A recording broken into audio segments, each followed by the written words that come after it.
Welcome to my YouTube channel my struggle for an education. जैसा कि आप सभी लोग जानते हैं कि बीएड सेकेंड ईयर के एग्ज़ाम चल रहे हैं, तो जो 27 तारीख को जो एग्ज़ाम होने वाला है वो होने वाला है योगा एजुकेशन का। चलिए उससे संबंधित आने वाले कुछ प्रश्नों को हल करते हैं। हो सकता है कि आप लोग हो सकता है कि इस जो हम आज टॉपिक आपको बता रहे हैं उनमें से कुछ क्वेश्चन आपको वहाँ पर देखने को मिल सकते हैं। ठीक है, सबसे पहला क्वेश्चन है योग पद्धतियाँ कितनी होती हैं? तो योग पद्धतियाँ 7 होती हैं।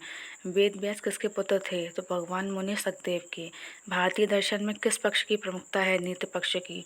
योग किस भाषा के युज शब्द से निर्मित है? तो संस्कृत भाषा के। चेयर पोज किस आसन को कहा जाता है? तो चेयर पोज उत्कटासन को कहा जाता है। योग पद्धतियों में कौन सा प्रकार नहीं है? तो धर्म योग नहीं है।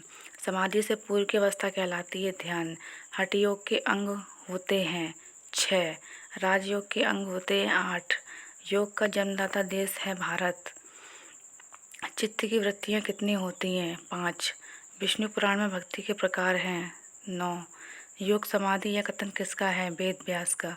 योग का आदिवक्ता किसे माना जाता है? हिरण्यागर्भ को। सृष्टि के आरंभ में भगवान ने योग का उपदेश किसको दिया था? सूर्य को। मुख्य कितने उपनिषद हैं? 13। योग सूत्र की रचना किसने की है? महर्षि पतंजलि ने। आदि की उत्पत्ति होती है मानसिक स्तर पर।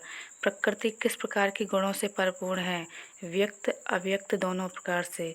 योग चित्तवृत्ति निरोध किसने कहा है? पतंजलि ने। संस्कृत के किस शब्द युज का अंग्रेजी समानार्थी है? योग। किस वेद में योग के बारे में उल्लेख मिलता है? ऋग्वेद में। योग का मुख्य उद्देश्य है सर्वांगीण विकास। योग के अनुसार रोगों उत्पत्ति का मूल कारण है चित्त विशेष कलेशों का मनोमय स्तर में जमाव और कामाशय या वासना।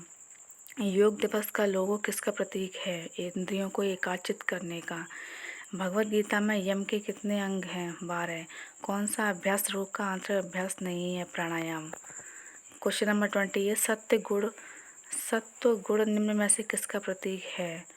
तो ये है ज्ञान का। योग शब्द की उत्पत्ति किस भाषा से हुई है? योग शब्द की उत्पत्ति संस्कृत भाषा से हुई है। योग में यम का कौन सा अंग नहीं है? तप। भारतीय दार्शनिक परंपरा के कितने भाग हैं? 2।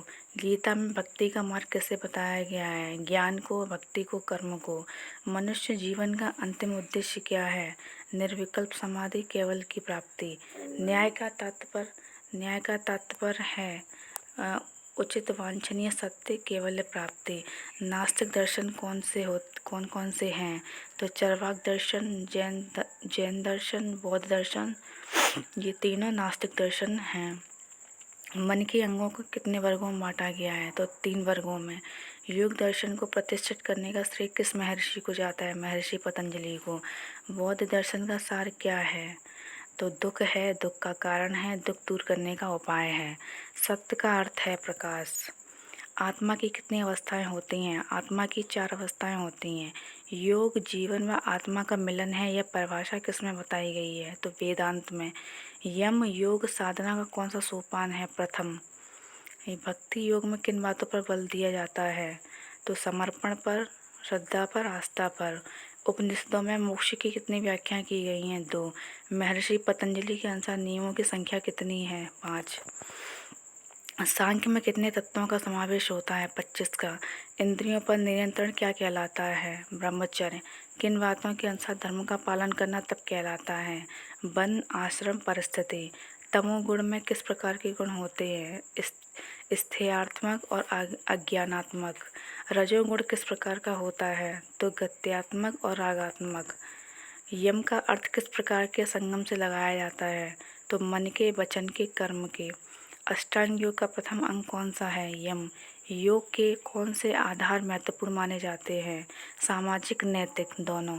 संत तथा योगी मोक्ष प्राप्ति हेतु कौन कौन सी क्रियाएं करते हैं? तो ध्यान, तप, साधन। यम नियम के देह की साधनाएं हैं योग, ज्ञान, कर्म उपासना। आत्मा के विभाग हैं बुद्धि, अर्धचेतन और चेतन। भारतीय संस्कृति को कौन गौरवान्वित करता है? तो भारतीय दर्शन शास्त्र। भारतीय दर्शनों के अनुसार पुरुषार्थ होते हैं 4। पाराशर संहिता में यम की संख्या है 10। प्रकृति में कितने गुण पाए जाते हैं? तो प्रकृति में 3 गुण पाए जाते हैं। क्वेश्चन नंबर 61, वेदांत दर्शन का अंतिम स्तर है? तो ब्राह्मणों का चिंतन, आरण्यक का चिंतन, उपनिषदों का घोर चिंतन। जैन दर्शन में पृथ्वी को कितने तत्वों से निर्मित माना गया है? तो 4 तत्वों में। तत्व मीमांसा में कितने तत्वों का विवेचन प्रस्तुत किया गया है? तो मानव के मूल तत्व और संसार के मूल तत्व दोनों में। वेदों में मानव के किन उद्देश्यों का वर्णन किया गया है? तो धर्म, अर्थ, काम एवं मोक्ष। त्रिगुण के अंतर्गत कौन कौन से गुण आते हैं? तो तमोगुण, सत्वगुण और रजोगुण तीनों। पुरुष और पुरुष विशेष के बीच का माध्यम क्या है? तो इसका माध्यम होता है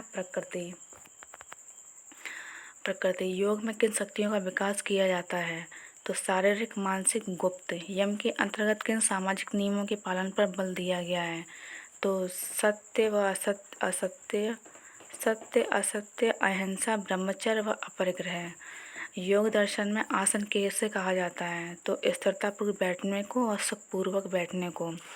सांख्य दर्शन के अनुसार जीवन का परम पुरुषार्थ किन दुखों से मुक्ति पाना है?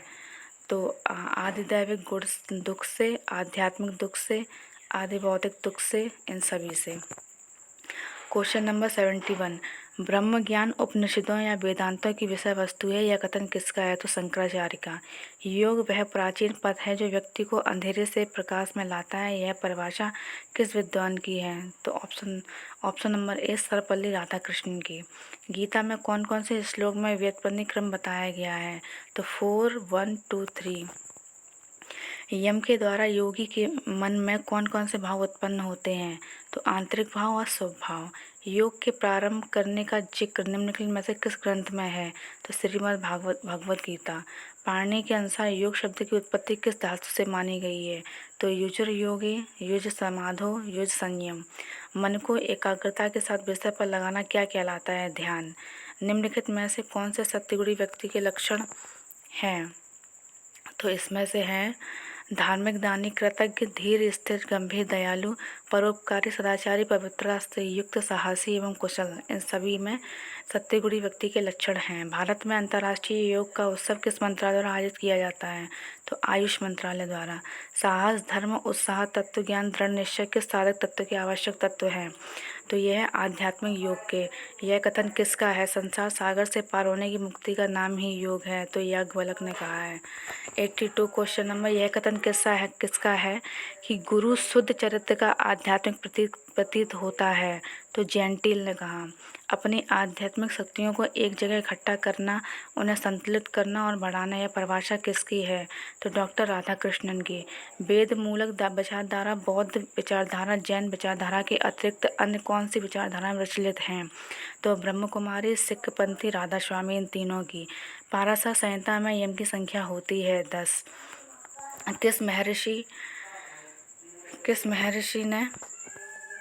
किस महर्षि ने योग शब्द का अर्थ युज धातु में युज समाधो, युज योगे, युग समन्वय लगाया है? तो महर्षि पाणिनि ने। याज्ञवल्क्य संहिता में नियम के कितने अंग हैं? तो 10। क्वेश्चन नंबर 88, हमारा मन चित्त उपादान कारण स्रोत है जो त्रिगुणात्मक भाव उत्पन्न करता है, ये तीनों गुण में से कौन सा गुण नहीं है? तो अस्तो गुण नहीं है। वर्तमान काल में कौन आध्यात्मिक विचारधारा प्रचलित में नहीं है? तो पारसी विचारधारा। क्वेश्चन नंबर 19, किस